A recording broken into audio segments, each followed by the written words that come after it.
এবার সিলেটের ধামাইলের গানের ইতিহাস ব্রিটিশ আর্কাইভে সংরক্ষিত করছে মুক্ত আর্টস। সিলেটের হাওড় অঞ্চলে গ্রামীণ বিয়ের অনুষঙ্গ ধামাইল গীতি। ধামাইল মূলত নারীদের আচার কেন্দ্রিক বাংলা লোকগান এবং লোকনৃত্য, যা হাওড় অঞ্চলের লোকসাহিত্যের একটি অংশ। নারী কেন্দ্রিক কোনো কাহিনী সুরে সুরে গেয়ে চক্রাকারে 3 তালে নাচকেই ধামাইল বলে। যে কোনো ধরনের মাঙ্গলিক অনুষ্ঠান অর্থাৎ ব্রত, পূজা পার্বণ, কারো জন্ম অথবা বিয়েতে সিলেটের গ্রামীণ নারীদের মাঝে এই গীতনৃত্য এর অধিক প্রচলন দেখা যায়। ধামাইলটা হচ্ছে আমাদের সিলেটের ট্র্যাডিশনাল ডান্স। ধামাইল গানটা এখন পুরো বিশ্বে এমনভাবে বিস্তৃত হয়েছে, কারণ ধামাইল গান আগে আমরা ইংল্যান্ডেরও কেউ করতো না।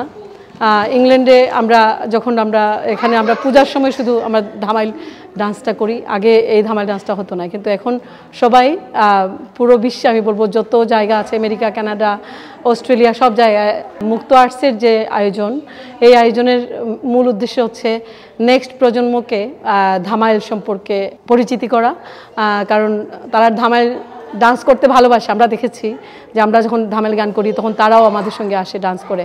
তো এভাবেই মনে হয় আমরা ধামাইল গানকে পুরো বিশ্বে ছড়িয়ে দিতে পারবো। এখন বাংলাদেশে নানা সামাজিক প্রেক্ষাপটে ধামাইল গান চর্চা দিনে দিনে কমে যাচ্ছে। সেই ধামাইল গান এবার ব্রিটেনের রাজধানী লন্ডনে প্রশিক্ষণের মাধ্যমে ছড়িয়ে দেওয়ার কাজ করছে মুক্ত আর্টস নামের একটি সংগঠন। ধামাইল আমাদের বাঙালি সংস্কৃতির একটা বিশেষ অঙ্গ।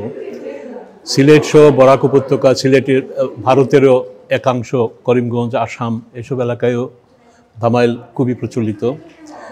ধামাইল একটি সঙ্গীত যেটা মূলত নারীদের নেতৃত্বে হয়ে থাকে। বিভিন্ন বাদ্যযন্ত্রের সাথে নারীরা এই অনুষ্ঠানটি পালন করেন এবং বিভিন্ন উদযাপনে তারা এটা করেন। আমরা ব্রিট বাংলা ফেস্টিভ্যালে মুক্ত আর্টস ধামাইল নিয়ে কাজ করছি। লক্ষ লক্ষ বাঙালি আমরা বিদেশে থাকি। আমরা চাইছি যে আমাদের নবপ্রজন্ম যেন সেই সঙ্গীতটাকে, সেই ধামাইলটাকে ধারণ করে, এবং এজন্য আমরা কাজ করছি। আমরা ব্রিট বাংলা ফেস্টিভ্যালে আমরা যে কাজগুলো আমরা করছি, আমাদের উদ্দেশ্য হচ্ছে নবপ্রজন্মের কাছে পৌঁছে দেওয়া। ব্রিটেনের হেরিটেজ ফান্ডের সাপোর্টে টাওয়ার হ্যামলেটস কাউন্সিল ও আইডিয়া স্টোরের পার্টনারশিপে 1 বছরব্যাপী এই ওয়ার্কশপে হাতে কলমে ধামাইল শিক্ষা সহ ব্রিটিশ আর্কাইভে ধামাইলের ইতিহাস সংরক্ষণের কাজ চলবে এই উদ্যোগের মাধ্যমে। তনিমা রহমান, বাংলাদেশ প্রতিদিন।